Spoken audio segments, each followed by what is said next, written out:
우리 묵상기도 하심으로 주일 예배는 앞에 함께 드리겠습니다.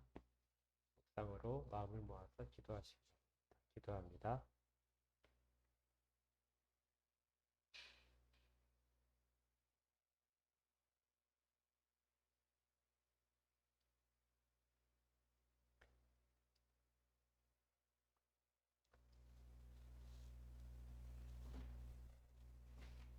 하나님의 영광을 찬양합니다.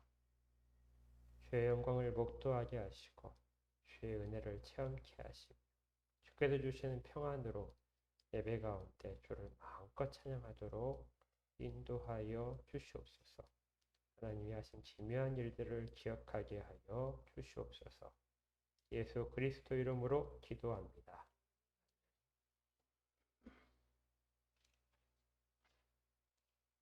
사도신경으로의 신앙을 함께 고백하겠습니다.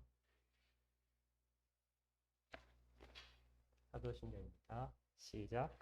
천능하사 천지를 만드신 하나님 아버지를 내가 믿사오며 그 외아들 우리 주 예수 그리스도를 믿사오니 이는 성령으로 잉태하사 동정녀 마리아에게 나시고 본디오 빌라도에게 고난을 받으사 십자가에 못 박혀 죽으시고 장사한 지 사흘 만에 죽은 자 가운데서 다시 살아나시며 하늘에 오르사 전능하신 하나님 우편에 앉아 계시다가 죄로서 산자와 죽은 자를 심판하러 오시리라.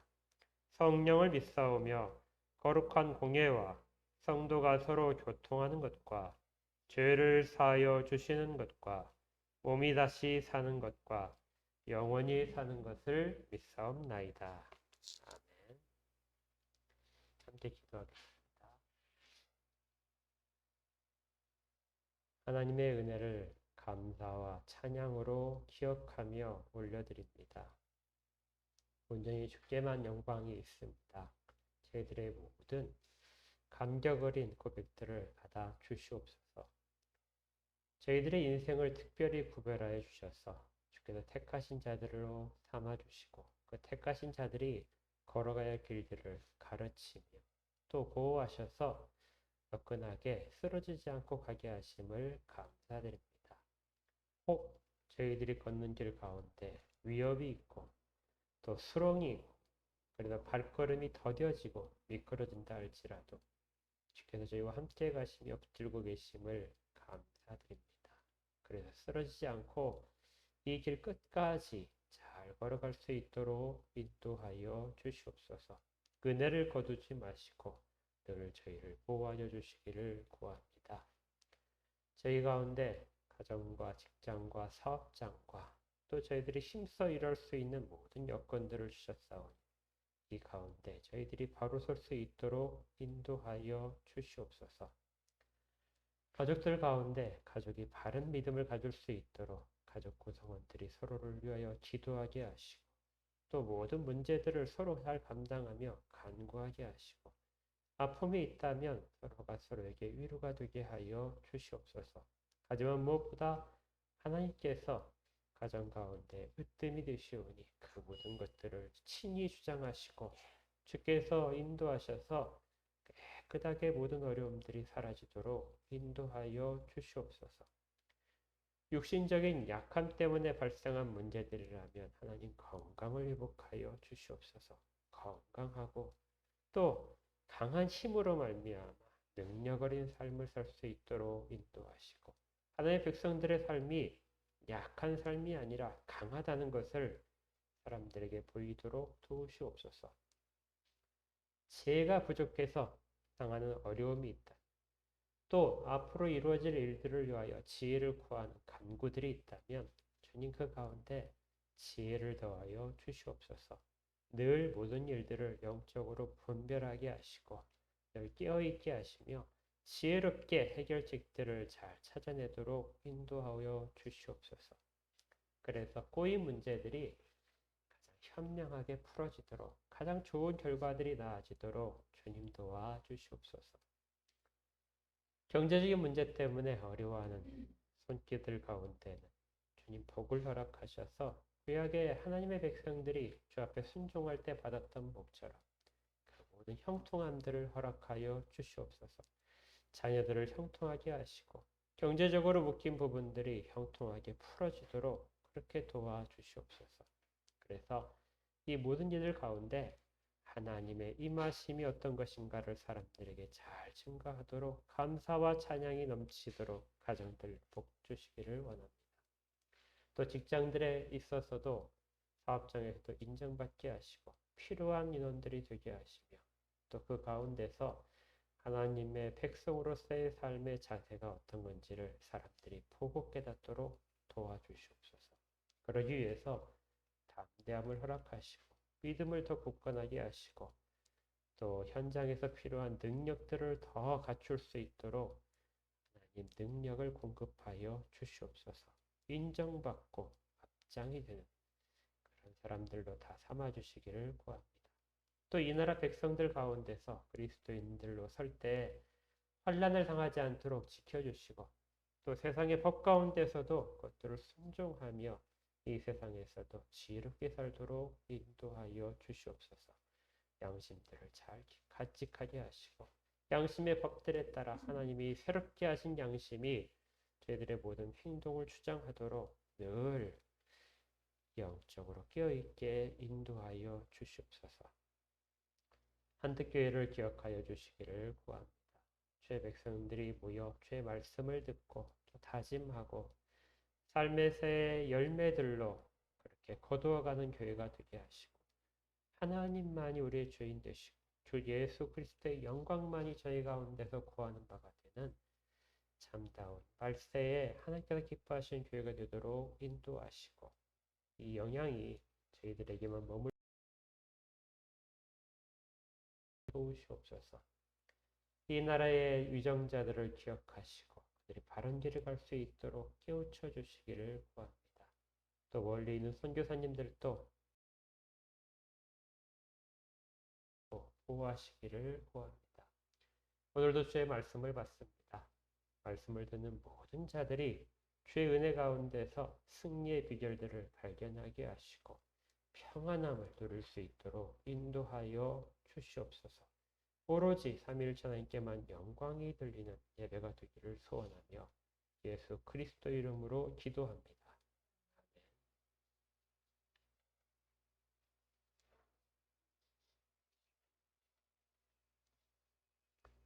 하나님의 말씀을 보도록 하겠습니다.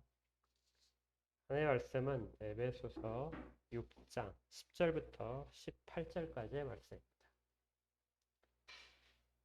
에베소서 6장 10절부터 18절까지의 말씀입니다.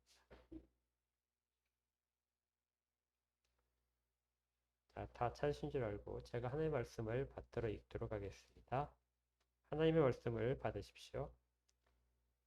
끝으로 너희가 주 안에서와 그 힘의 능력으로 강건하여지고 마귀의 관계를 능히 대적하기 위하여 하나님의 전신 갑주를 입으라. 우리의 씨름은 혈과 육을 상대하는 것이 아니요 통치자들과 권세들과 이 어둠의 세상 주관자들과 하늘에 있는 악의 영들을 상대함이라. 그러므로 하나님의 전신 갑주를 취하라. 이는 악한 날에 너희가 능히 대적하고 모든 일을 행한 후에 서기 위함이라. 그런즉 서서 진리로 너희 허리띠를 띠고 의의 호심경을 붙이고 평안의 복음이 준비한 것으로 신을 신고 모든 것 위에 믿음의 방패를 가지고 이로써 능히 악한 자의 모든 불화살을 소멸하고 구원의 투구와 성령의 검 곧 하나님의 말씀을 가지라. 모든 기도와 간구를 하되 항상 성령 안에서 기도하고 이를 위하여 깨어 구하기를 항상 힘쓰며 여러 성도를 위하여 구하라. 아멘.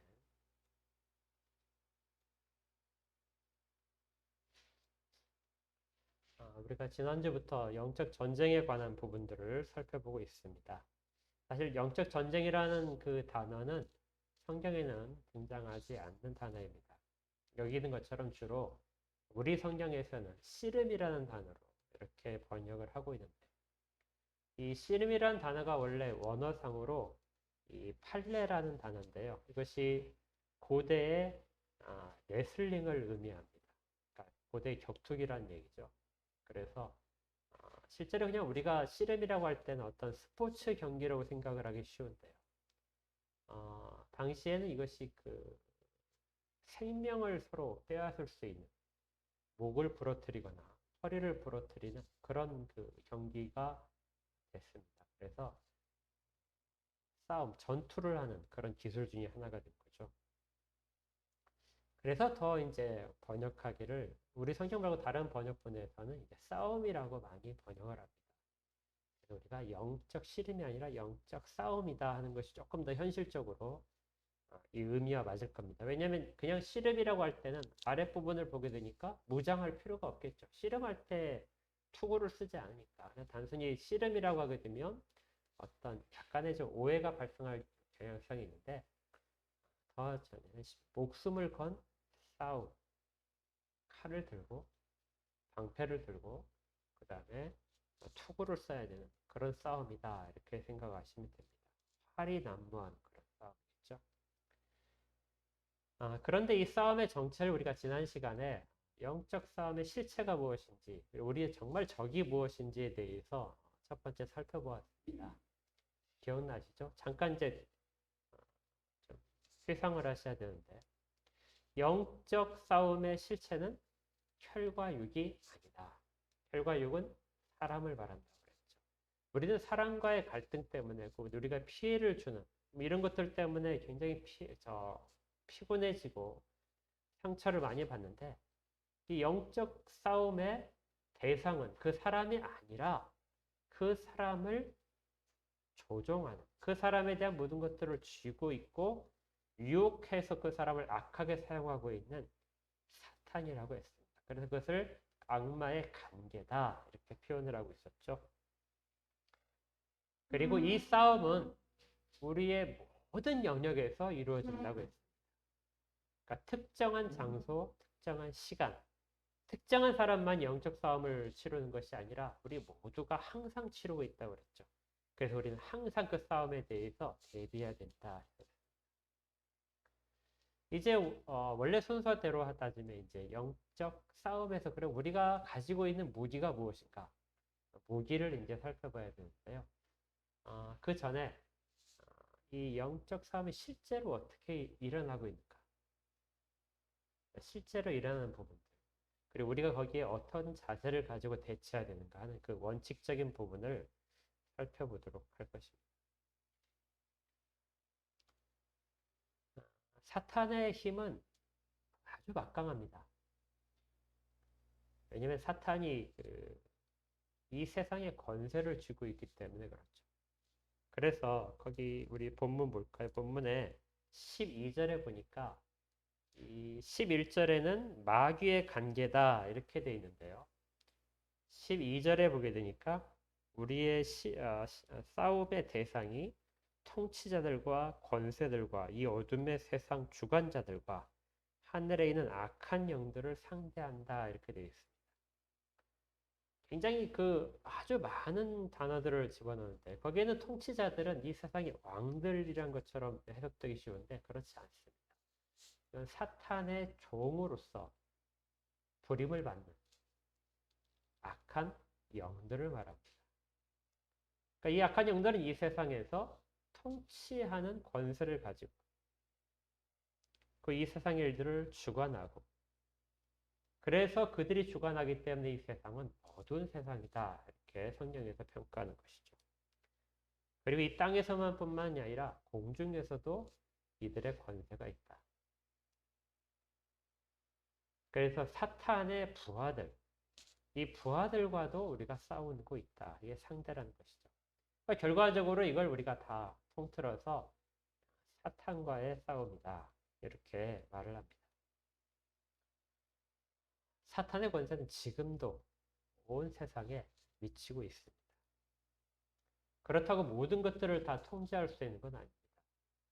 여전히 이 세상은 하나님이 지으신 바고 하나님의 통치 아래 있기 때문에 사탄은 그 가운데 일부분을 자기의 권세 아래 두고 있을 뿐이죠. 그 통치권은 제한적입니다. 사탄이 통치하는 그 영역은 주로 믿지 않는 사람들의 영역에 해당합니다. 믿지 않는 사람들은 사탄의 권세 아래에 있거든요. 그런데 더 놀라운 것은 그런 사람일수록 사탄에 대해서 전혀 의식하지 못한다는 것이죠. 자기들이 사탄의 통치를 받고 있고 자기들이 사탄의 권세 아래에서 주장되고 있다는 사실을 전혀 모릅니다. 사탄은 늘 그렇게 교묘하게 자신을 앞에 세우지 않죠. 이것이 사탄이 모든 것들을 주장하는 방식입니다. 우리 에베소서 2장을 말씀을 상고할 때 그때 이 부분들을 했었죠. 2장 1절을 보시면 2장 2절을 보시겠습니다. 2장 2절에 그때 너희는 그 가운데서 행하여 세상 풍조를 따르고 공중의 권세 잡은 자를 따랐으니 세상 풍조를 통해서 사탄은 자기를 따르도록 그렇게 조장을 해줬습니다. 결국 세상 풍조를 따르고 또 밑에 보게 되면 3절에 육체의 욕심을 따르도록 육체의 욕심을 따르는 것 자체가 사탄의 권세 아래 들어가는 방식입니다. 그러니까 사람들은 자기가 사탄 아래 있다는 것, 사탄의 통치를 따라서 행동하고 있다는 것을 전혀 의식하지 못한 채 그 일들을 하고 있는 것입니다. 그래서 사탄은 이 믿지 않은 사람들에 대해서는 크게 신경 쓰지 않습니다. 왜냐하면 가만 내버려 두더라도 그들이 하려는 가장 선한 것들도 사탄이 원하는 바대로 이루어지기 때문에 그렇죠. 크게 관리하지 않아도 잘 돌아가는 것. 사탄이 볼 때는 흐뭇할 겁니다. 그런데 사탄이 신경 쓰는 부분이 있죠. 그게 뭐냐면 그런 가운데 있는 사람들이 하나님의 택하심으로 자꾸 그 영역에서 빠져나가는 것입니다. 자기 권세를 벗어나서 자기 권세로부터 자유롭게 되는 영혼들이 발생하는 것이죠. 예수 그리스도의 피의 능력을 입은 자들, 그들에게는 사탄이 자기의 권세를 행할 수가 없게 되는 것입니다. 그러니까 사탄은 이것을 견딜 수가 없죠. 그래서 사탄이 집요하게 그러한 사람들을 몰고 늘어지게 됩니다. 그래서 영적 싸움이 시작되는 거죠. 영적 싸움은 우리가 하나님 앞에서 바로 서려고 하는 그 모습을 지니고 있을 때 가장 치열하게 벌어집니다. 사탄은 그것들을 결코 참아내지 못하고 그래서 괴롭히면서 그를 실족시켜서 자기의 권세 아래로 다시 들어오게 하기 위해서 모든 능력을 동원합니다. 성경에는 이러한 것들이 굉장히 많이 기록되어 있는 것이죠. 그래서 성경을 처음부터 끝까지 66권을 볼 때 우리가 어떤 특별한 그 주제를 가지고 살펴볼 수 있는데 어떤 안경을 가지고 살펴볼 수 있는데 그 안경 중에 이제 우리가 잘 아는 것이 뭐 하나님 나라라는 그런 안경도 있고요. 하나님 나라라는 관점에서 성경 전체를 볼 수도 있고요. 구원이라는 관점에서 볼 수 있고 여러 가지가 있는데 그 중에 하나가 이 영적 전쟁이라는 관점으로 살펴보게 될 수 있습니다. 그러니까 영적 전쟁으로 보게 되면 처음부터 끝까지 창세기에서 하나님께서 아담을 지으시고 사명을 주실 때부터 그리고 마지막에 계시록의 끝부분까지 어느 한순간도 영적 싸움이 없는 순간이 없다는 것이죠. 다양한 형태로 나타나는 형태들. 결국 사탄과의 싸움이 어떻게 진행되는가. 이 부분들로 가득 차 있다는 것입니다. 그 중에서도 이제 가장 표면적으로 잘 드러나는 사탄이라는 존재가 잘 드러나는 부분이 욥기라고 할 것입니다. 욥기가 이 영적 싸움에 대해서 구체적으로 어떤 형태로 진행되는가 하는 것들을 잘 보여주고 있고요. 그 다음에 당연히 계시록은 영적 싸움에 대해서 굉장히 그림으로서 잘 보여주고 있죠. 그리고 또 복음서에서도 이 부분이 드러납니다. 오늘은 욥기를 좀 참고를 하면서 영적 싸움에 대해서 많이 이제 생각을 해볼 텐데, 영적 싸움에서 이 사탄이 하는 역할, 사탄이 어디까지 권세를 쥐고 할 수 있는 부분이 발견됩니다. 사탄은 하나님께서 의롭다고 하고 있는 그 욥을 쓰러뜨리기 위해서 자기가 할 수 있는 모든 것들을 동원합니다. 어떤 것들을 동원하는지 기억나십니까? 그는 공중권세를 잡은 자답게 공중에 속한 모든 것들을 다 동원해서 욥을 괴롭힙니다. 딱 하나 건드리지 못하는 것이 욥의 생명이죠. 생명은 이미 하나님께 속해 있기 때문에 생명을 건드리지는 못합니다. 그렇지만 생명을 제외한 모든 것들에 대해서 사탄이 다 행사를 하게 됩니다. 사탄은 집을 무너뜨릴 수 있습니다. 지진이 발생했든지 어떤 간에 집이 무너져서 집 안에 있는 모든 사람들을 다 죽일 수도 있고 피해가 가게 할 수도 있습니다. 바람을 일으킬 수도 있습니다. 바람을 일으켜서 배들을 침몰시키기도 하고 큰 태풍이 몰려와서 농작물을 다 제거할 수도 있습니다. 도둑들의 마음을 움직여서 도둑들을 동원해서 약탈을 시킬 수도 있습니다. 전쟁을 일으킬 수도 있고요. 그리고 질병을 일으킬 수 있습니다. 질병을 일으켜서 사람을 몸을 약하게 하고 또 의지를 약하게 하고 또 있습니다.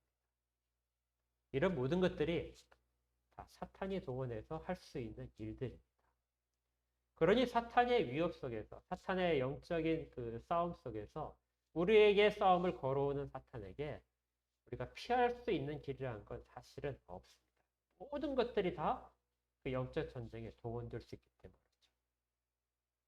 그런데 욥기는 이러한 것들은 사실 별 문제라고 이야기하지 않습니다.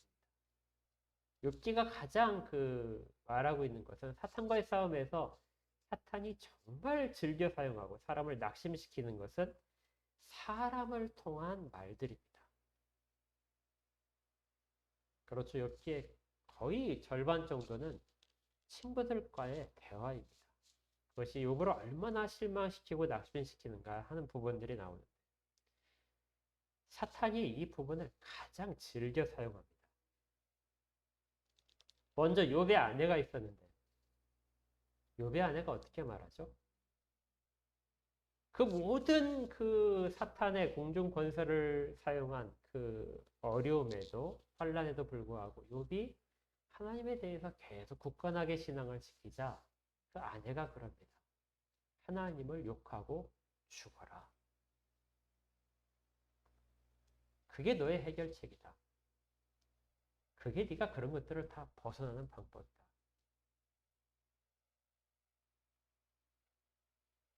욥의 입장에서는 얼마나 큰 위기였을까요? 그렇죠. 자기의 아내가 평생을 그렇게 욥에게 협조적이고 그렇게 자식들도 다 그렇게 하나님 안에서 같이 양육을 했는데 그 아내마저 평생의 동역자인 아내마저 하나님을 욕하고 차라리 죽어라. 그게 방법이다. 이게 사탄이 가장 원하는 거 아닐까요? 실제로 사탄은 눈에 보이는 것처럼 그렇게 모든 것들을 동원해서 욥에 있는 것들을 없애면서 욥을 시험했지만 욥이 넘어지지 않자. 그 싸움 가운데 이제 사람들의 아내 입을 통해서 그렇게 충고를 하는 겁니다. 욥은 거기에 넘어가지 않죠. 사탄이 정말 원하는 것은 그렇게 많은 환난과 그런 말들을 통해서 욥을 절망시키는 것입니다. 어떻게 하나님이 내게 이럴 수 있습니까? 나와의 지금까지 관계를 보게 되면 하나님과 나의 관계가 얼마나 돈독했습니까? 내가 하나님 앞에 잘못한 것이 무엇이 있었습니까? 그런데 왜 내게 이러십니까? 결국 내가 하나님을 의지하지 않고 내 힘대로 살아가도록 그렇게 해야 됩니까? 나는 이제 그렇게 살겠습니다 하는 그런 고백이 나오도록 하나님을 원망해서 하나님을 떠나는 고백이 나오도록 그렇게 욥을 충동질 내서 이끌어가고 있는 것이죠. 그런데 아내의 그런 말에도 욥은 쓰러지지 않았습니다. 정말 대단한 사람이죠. 그런데 그러자 친구들이 찾아오게 됩니다. 우리 욥기를 한번 잠깐 보겠습니다. 욥기는 구약성경 762쪽 욥기 2장부터 볼 텐데요.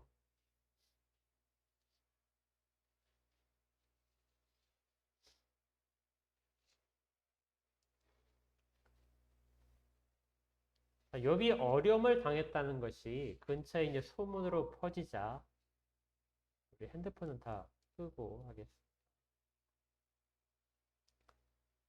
그러자 그의 친한 친구 세 사람이 찾아오게 됩니다. 욥기 2장 11절입니다. 그때 욥의 친구 세 사람이 이 모든 재앙이 그에게 내렸다함을 듣고 각각 자기 지역에서부터 이르렀다. 12절 눈을 들어 멀리 보매 그가 욥인 줄 알기 어렵게 되었으므로 욥이 얼마나 비참한 상황인지 멀리서 봤을 때 욥인 줄을 알아보지 못했습니다. 왜냐하면 그의 온 몸이 다 피부병 때문에 엉망이 되었던 것이죠. 그리고 그의 옷차림도 다 해진 것이죠. 그들이 일제히 소리질러 울며 각각 자기의 겉옷을 찢고 하늘을 향하여 티끌을 날려 자기 머리에 뿌리고 밤낮 7일 동안 그와 함께 땅에 앉았으나 욥의 고통이 심함을 보므로 그에게 한마디도 말하는 자가 없었다. 그러니까 그들은 욥의 옆에 앉아서 7일 동안이나 7일 동안 욥의 고통과 같이 했던 것이죠. 아무 말도 하지 못했습니다. 여러분들이 이런 친구들이 있을까요? 욥에게 뭔가 위로의 말을 전해줘야 되는데 그 처지가 너무나 아파서 차마 말을 꺼내고 꺼냈다가 다시 삼켰겠죠. 이렇게 계속해서 그러면서 7일 동안이나 그 옆에서 같이 죄를 무릅쓰고 같이 앉아서 슬퍼하는 그것도 한 사람이 아니라 세 사람이 이렇게 욥을 위로합니다. 욥이 얼마나 그래도 위로가 됐을까요? 그렇죠? 이런 친구들이 있다면 얼마나 기쁘겠습니까? 그런데 이제 7일이 지나자 그 중에 이제 한 사람이 더 이상 참지 못하고 이야기를 합니다. 아마 욥에게 이 모든 어려움으로부터 벗어날 수 있는 방법이 무엇인가를 얼똘하게 생각을 했겠죠. 그래서 충고를 시작합니다. 4장인데요. 4장 1절에 대만 사람 엘리바스가 대답하여 이르되 욥이 그가 이제 푸념하는 말들을 듣고 나서 2절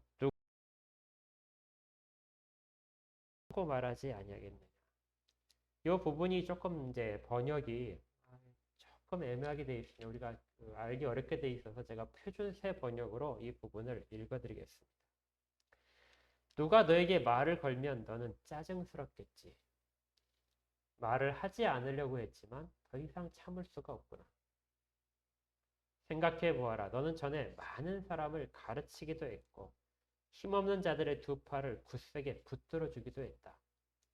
쓰러지는 이들을 격려하면서 일어나게도 했고 힘이 빠진 이들의 무릎을 굳게 붙들어 주기도 했다. 이제 이 일을 정작 네가 당하니까 너는 짜증스러워하고 이 일이 정작 너에게 닥치니까 낙담하는 거야. 하나님을 경외하는 것이 너의 믿음이었고 온전한 길을 걷는 것이 너의 희망이 아니었느냐. 잘 생각해 보아라. 죄 없는 사람이 망한 일이 있었느냐. 정직한 사람이 멸망한 일이 있었느냐. 내가 본 대로는 악을 갈아 재난을 뿌리는 자는 그대로 거두더라. 이 말은 그가 해결책으로 발견한 것이 욥이 네가 지금까지 정말 다른 사람들을 잘 권면하고 잘 세우고 도와줬는데 그런 것들이 과연 너의 정직한 의였는지를 의심스럽다는 거죠. 정작 네가 이 일이 딱 되고 나니까 너는 스스로의 일을 감당하지 못하는 거야. 짜증을 내는 거야. 다른 사람의 말을 들으려고 하지 않는다. 이건 네가 정직하지 않다는 것이다. 네가 의롭다는 것이 아니다. 이 일이 어떻게 그냥 이루어졌겠느냐? 너에게 허물이 없다면 어떻게 이 일이 발생했겠느냐? 네가 그렇게 불의했던 부분을 이제 토해내고 회개하라 것이죠. 그러면 이 환난을 벗어날 것이다. 그런데요, 여기서 엘리바스가 여기에 머물지 않고 한 가지를 더 이야기합니다. 이게 더 사실 괴로운 건데요. 12절을 한번 보십시오. 4장 12절. 우리 성경을 한번 볼까요? 어떤 말씀이 내게 가만히 이르고 그 가느다란 소리가 내 귀에 들렸었다. 사람이 깊이 잠들 즈음 내가 그 밤에 본 환상으로 말미암아 생각이 번거로웠다. 그러니까 이 엘리바스가 한밤중에 환상을 봤다는 것입니다. 그걸 지금부터 욥에게 이야기하는 거예요. 내가 한밤중에 환상을 봤는데 어떤 소리가 들렸다. 그리고 그 소리가 나를 떠나지 않고 계속 나를 두렵게 만들었다. 내 뼈가 흔들렸다. 16절에 그 영이 서 있는데 나는 그 형상을 알아보지는 못하였고 오직 한 형상이 내 눈앞에 있었습니다. 그때 내가 조용한 중에 한 목소리를 들으니 사람이 어찌 하나님보다 의롭겠느냐? 사람이 어찌 그 창조하신 이보다 깨끗하겠느냐? 하나님은 그의 종이라도 그대로 믿지 아니하시며 그의 천사라도 미련하다 하시나니 하물며 흙집에 살며 티끌로 토를 삼고 하루살이 앞에서라도 무너질 자이겠느냐? 아침과 저녁 사이에 부스러져 가루가 되며 영원히 사라지되 기억하는 자가 없으리로다. 장막줄이 그에게서 뽑히지 아니하겠느냐? 그들은 지혜가 없이 죽느니라.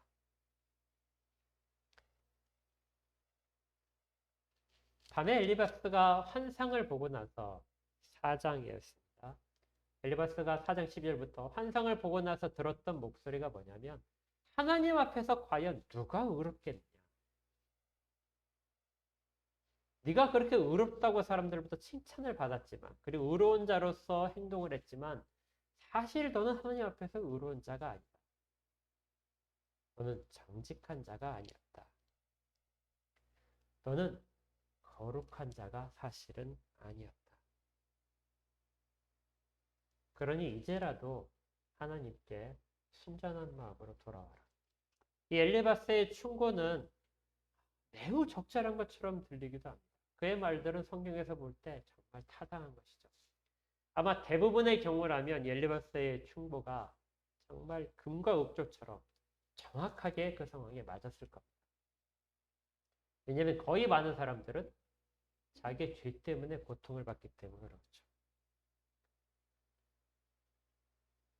사실 이 욥에 대한 이야기를 보면서 특별한 경우에 해당한다는 것을 기억해야 됩니다. 그 시작 자체가. 우리가 당하는 대부분의 시험과 환난은 우리의 잘못된 선택 때문에 발생한 결과들이 많습니다. 그래서 그렇게 잘못된 선택과 우리가 범한 죄 때문에 그 결과인 죄책을 가지고 힘들어하는 사람들에게 엘리바스가 이렇게 이야기를 했다면 정말 타당한 것이죠. 그런데 어떤 환난이나 시험들, 고통들은 아무런 원인 없이, 우리에게 원인이 없이 찾아오기도 한다는 것이죠. 사탄이 교묘하게 이 부분을 사용을 합니다.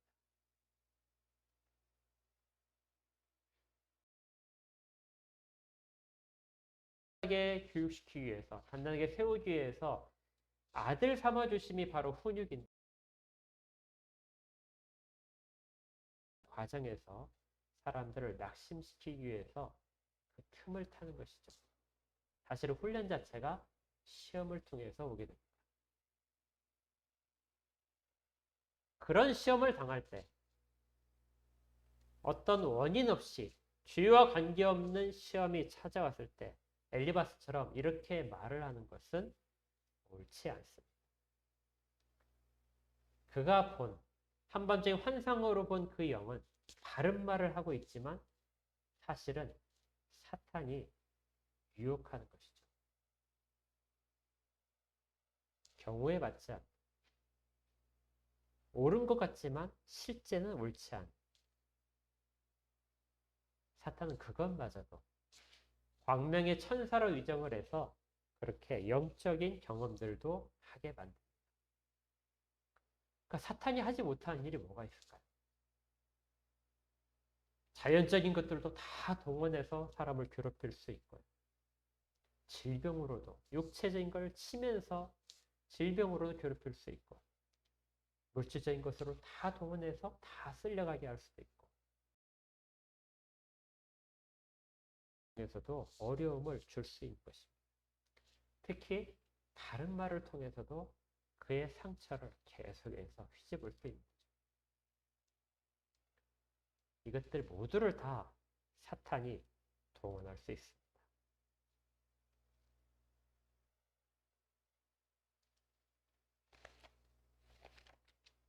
그래서 욥이 이렇게까지 말을 합니다. 6장에 나와 있는데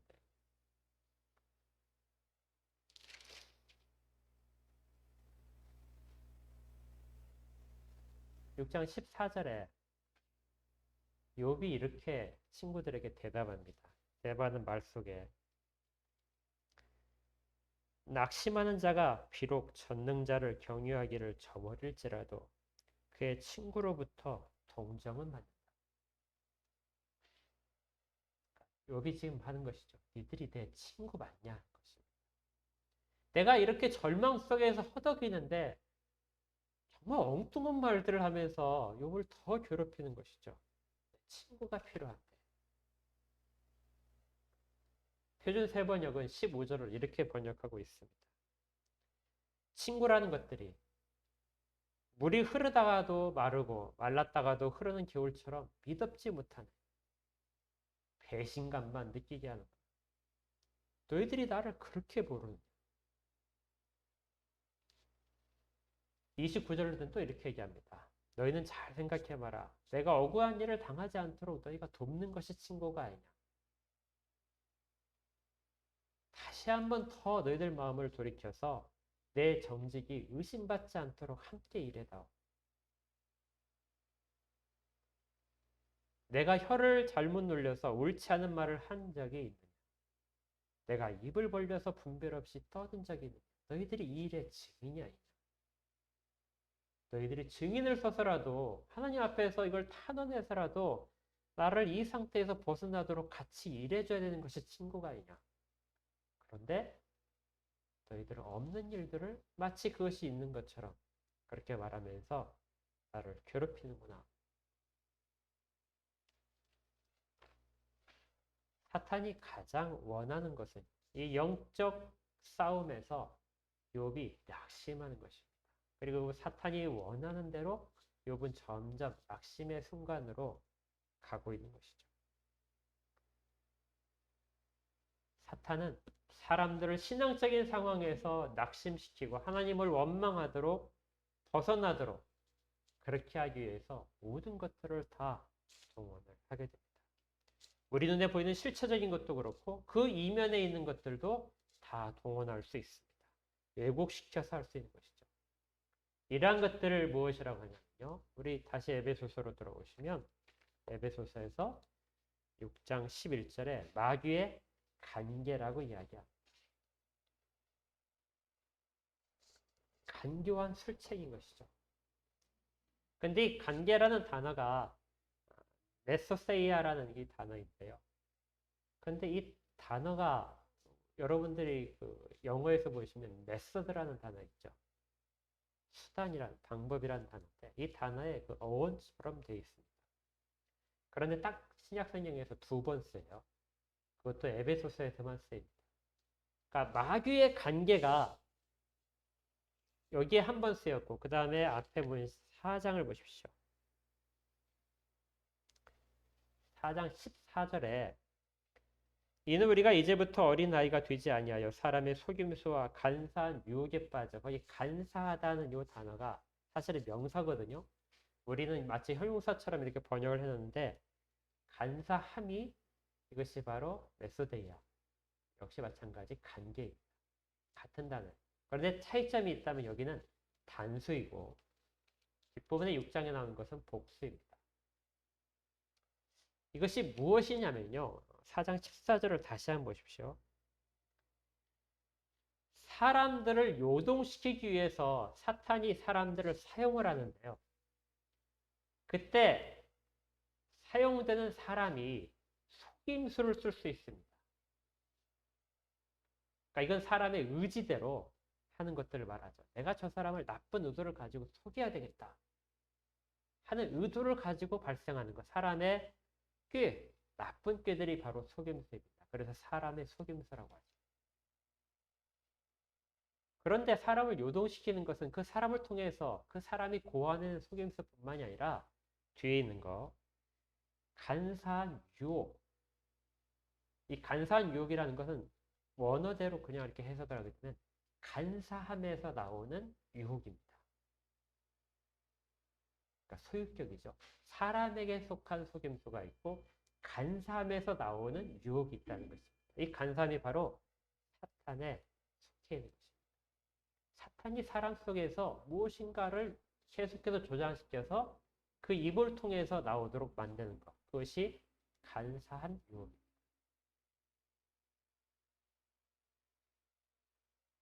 사람은 사탄이 사람을 실족시키기 위해서 하나님으로부터 벗어나도록 신앙의 실족을 유도하기 위해서 사용되는 한 가지 방법에 지나지 않고 그래서 단서로 표현됩니다. 그런데 에베소서에서 6장 11절에 있는 거 마귀의 관계는 복수입니다. 그러니까 관계는 사실은 그건 사람을 통해서만 이루어진 것이 아니라 모든 것들을 통해서 이루어지기 때문에 그것들을 다 포함시켜서 복수를 가지고 있는 것이죠. 그러니 우리가 사람과의 관계에서 어떤 극심하게 낙심하고 피해를 입고 그리고 신앙적으로 위축되고 하는 것들이 발생한다 하더라도 그것은 단지 일부분이라는 것입니다. 이것이 왜 중요하냐면 사람과의 관계가 정리되면 우리의 영적인 싸움이 끝난다. 그렇지 않다는 것이죠.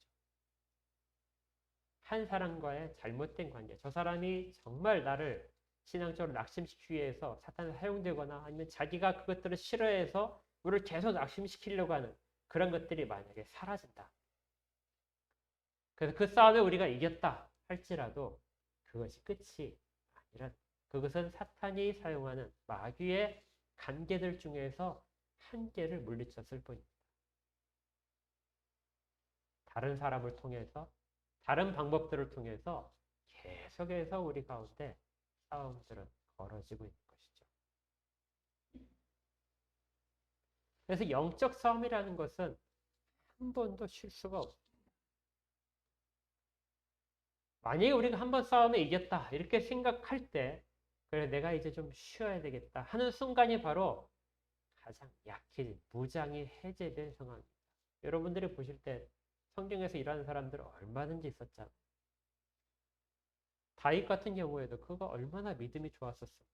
그래서 마지막 정복전쟁, 그 전투만 끝나면 마지막에 모든 정복전쟁이 끝나는 그 전투에 다윗이 나가지 않았잖아요.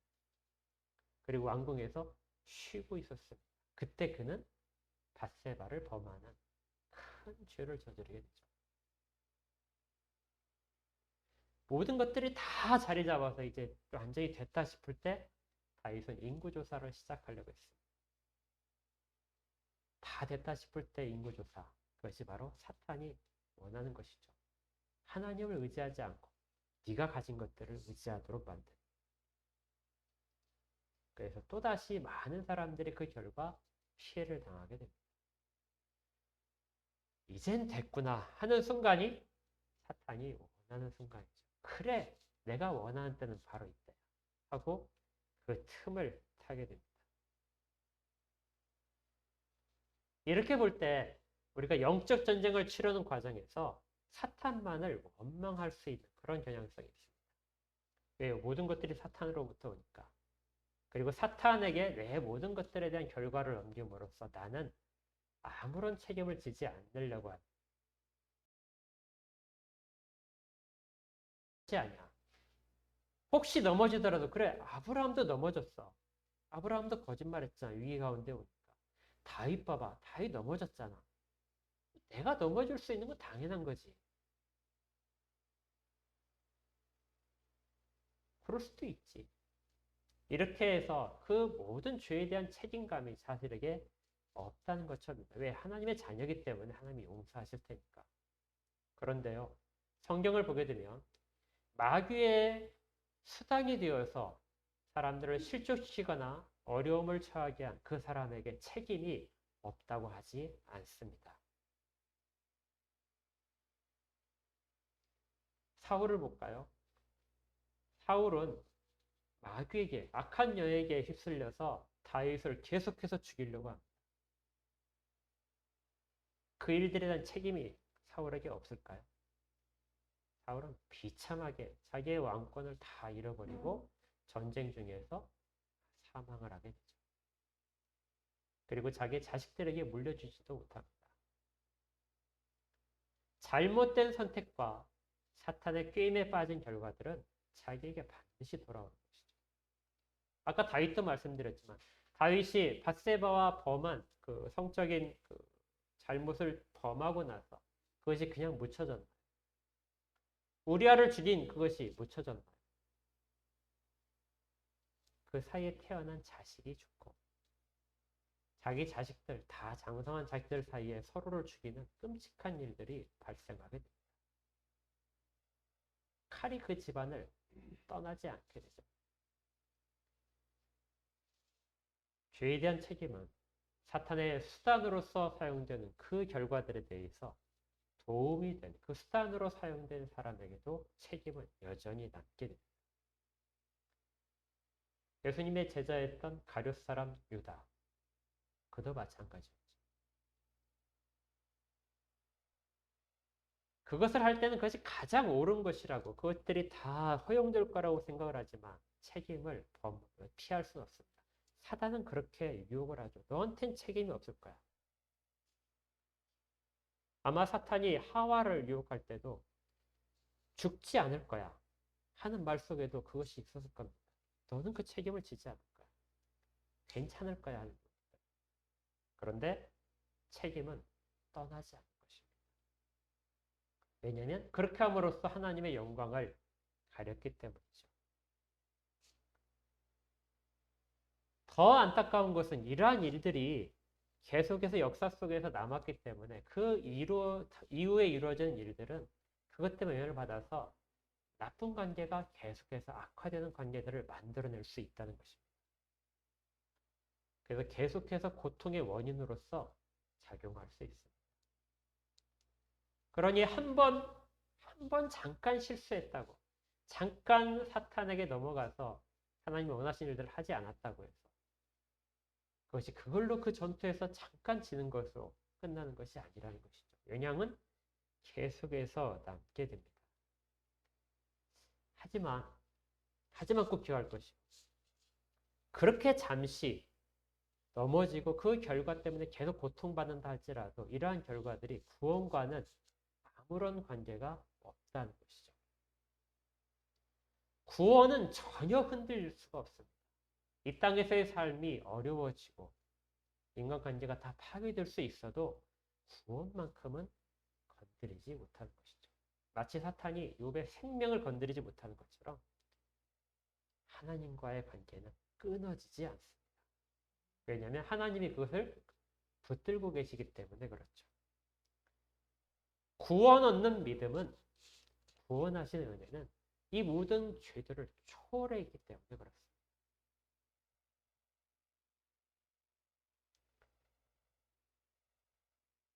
그래서 우리는 이 땅 가운데 이런 이중성 가운데 고통받고 있게 됩니다. 한때 방탕한 생활로 건강을 잃었다면 그 건강이 회복되지 않고 계속 약한 부분으로 남게 됩니다. 어떤 자기의 잘못된 선택으로 장애가 발생했다면 그 장애를 잊고 살아야 됩니다. 경제적으로 어려움이 발생했습니다. 그러면 그 경제적 어려움이 쉽게 풀어지지 않고 계속 고통 속에서 가는 것이죠. 내가 잘못된 선택을 해서 혼인관계를 잘못했다든지 아니면 어떤 사업상의 파트너를 잘못 선택했다. 하나님이 정말 원하시지 않는데 그러한 일들을 했다면 그 일의 결과들이 나를 계속해서 괴롭힐 것입니다. 이것이 계속 이어지는 삶과 그래도 내가 하나님한테 선택받아서 구원만큼은 그대로 남아있다는 것. 거기에 대한 소망이 이 성도들이 이 땅을 살아가는 삶 속에서 계속 동행하고 있는 것입니다. 그렇다면 가장 이 삶을, 이 이중적인, 갈등적인 그런 이 땅에서 삶을 가장 행복하게 사는 방법이 무엇일까요? 그것은 사단과 싸움에서 늘 이기는 것입니다.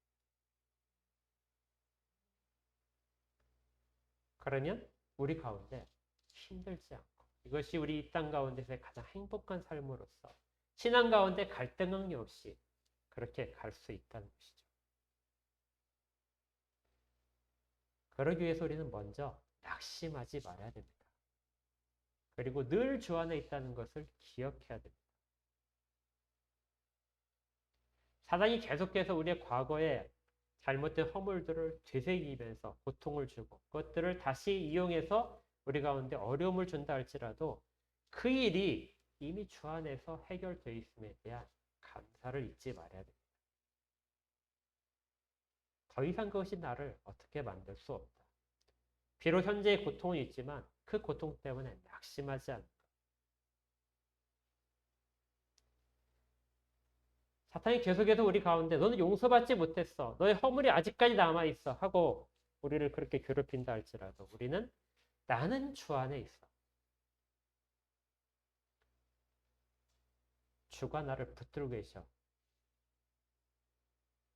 사단이 나를 낙심케 하는 모든 것들을 예수 안에서 물리쳐야 됩니다. 이것이 바로 10절에 있는 내용인데 바울이 이렇게 당부를 하는 것이죠. 끝으로 너희가 주 안에서와 그 힘의 능력으로 어떻게 되라고요? 강건해져라. 강건해져야 된다. 너희들이 이거 사탄의 모든 괴계에 의해서 마귀의 관계 때문에 약해지고 의심하고 낙심하는 것이 너희들이 바로 가장 힘든 길로 걸어가는 그 지름길이다. 그게 사탄이 가장 원하는 방식이다. 너희들이 그걸 이기는 방법은 어떻게 하라고요? 주 안에 있어라.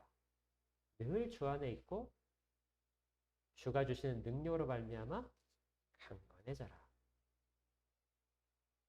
강건해지면 이 모든 것들이 다 우리에게 큰 효과를 내지 못합니다. 우리가 지금 여호수아서를 공부하고 있는데요.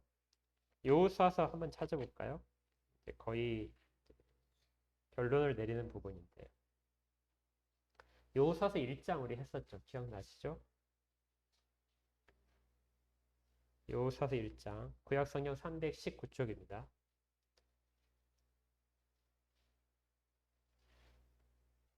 자, 모세가 죽은 후에 여호와의 종으로 선택받은 여호수아에게 하나님이 나타나셔서 이렇게 말씀하시는 부분입니다.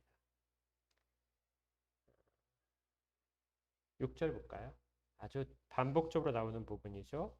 뭐라고 했었습니까? 여호수아 1장 6절. 우리 같이 읽어볼까요? 6절 시작. 강하고 담대하라.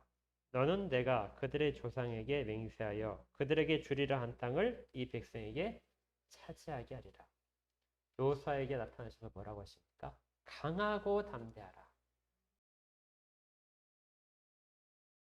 한 번이 아니죠.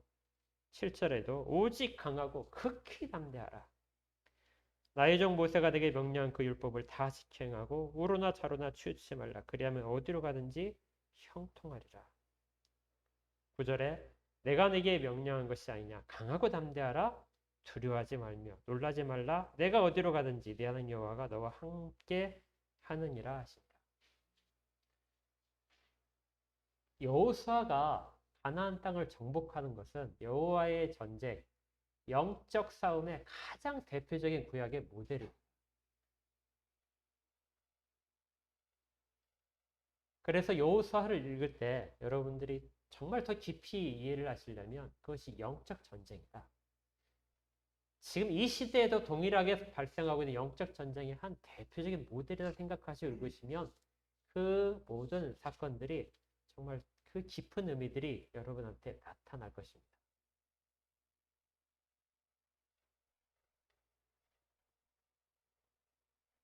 그 전쟁을 치르러 앞장서고 있는 여호수아에게 하나님이 하시는 말씀, 그거거든요.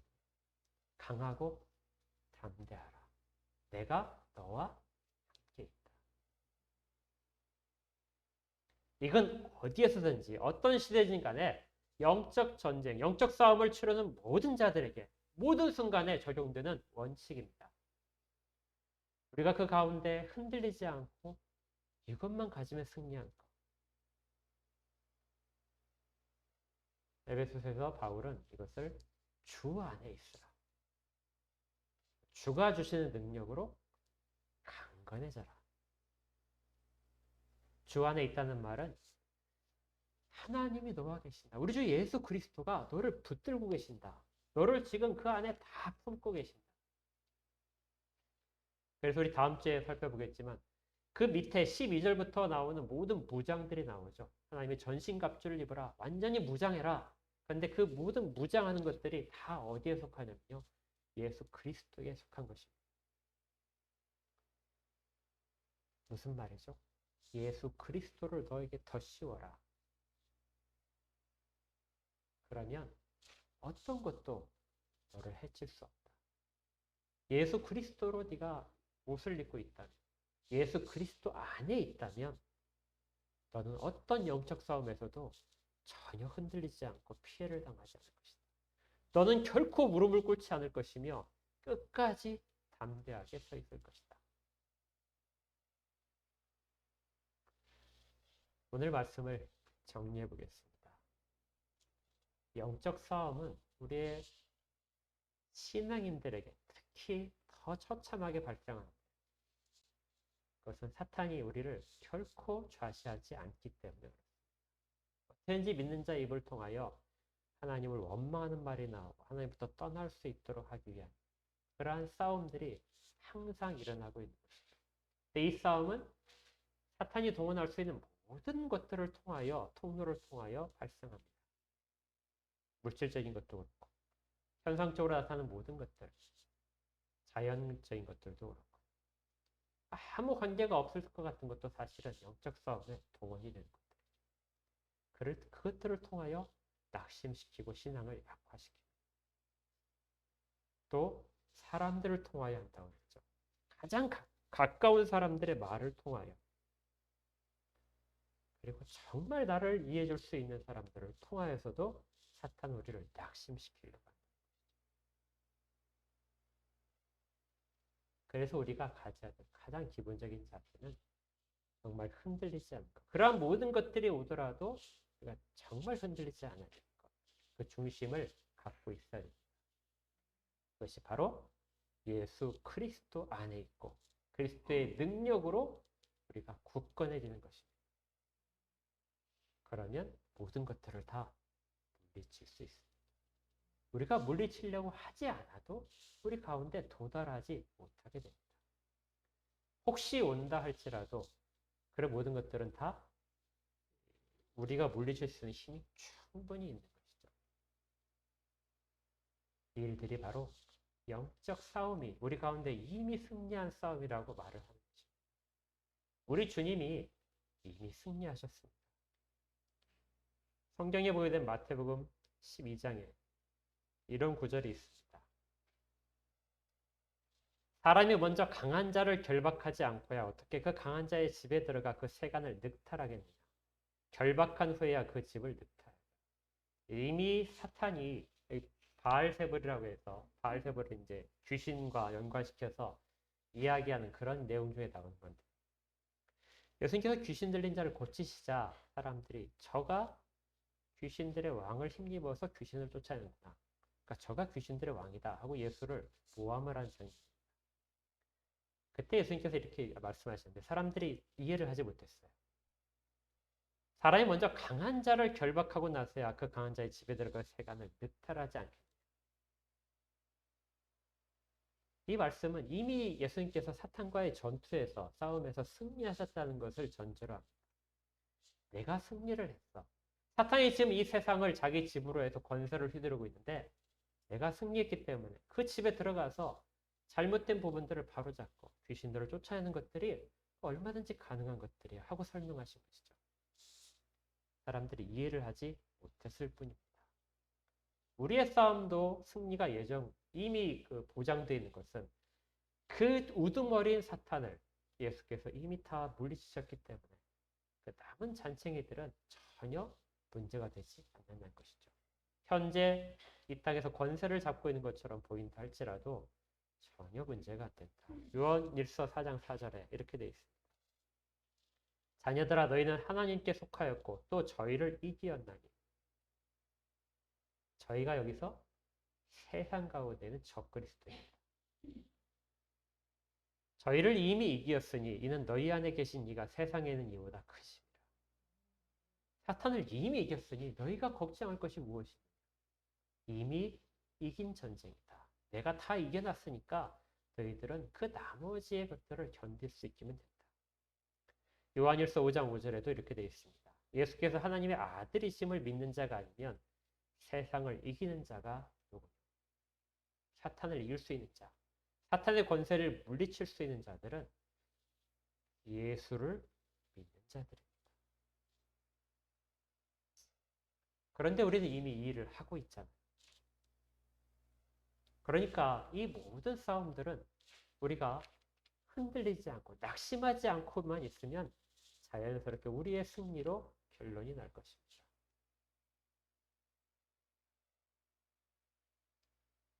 우리가 사탄의 관계 때문에, 마귀의 관계 때문에 힘이 들 때, 그때 어떻게 해야 되죠?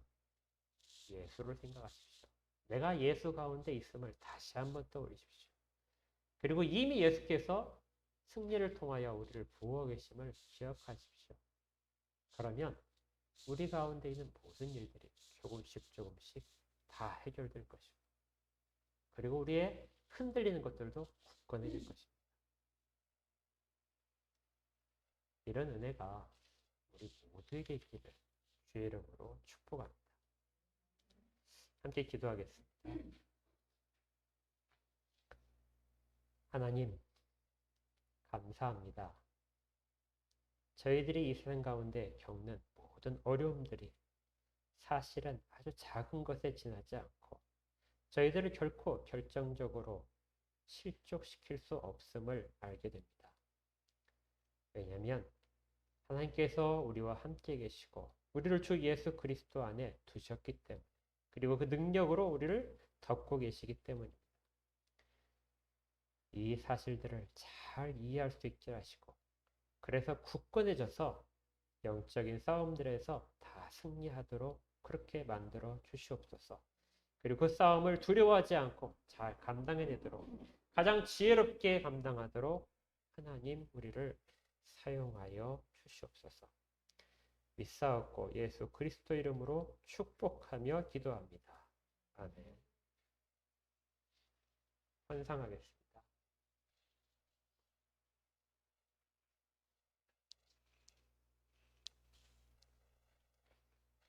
함께 기도합니다. 하나님, 주의 백성들을 보호하시고 이들이 땀 흘려 일한 것들에 정당한 대가들을 거둘 수 있게 하심을 감사드립니다. 언제나 주님께 의지하는 백성들이 이 기본적인 법칙 가운데서 땀을 흘림과 거둠의 법칙을 체험할 수 있도록 복을 허락하여 주시옵소서. 그리고 그 일들이 정당한 일들이 되게 하시고 또 바른 결과들이 되어서 사람들에게 유익이 될 만한 일들로 만들어 주시옵소서.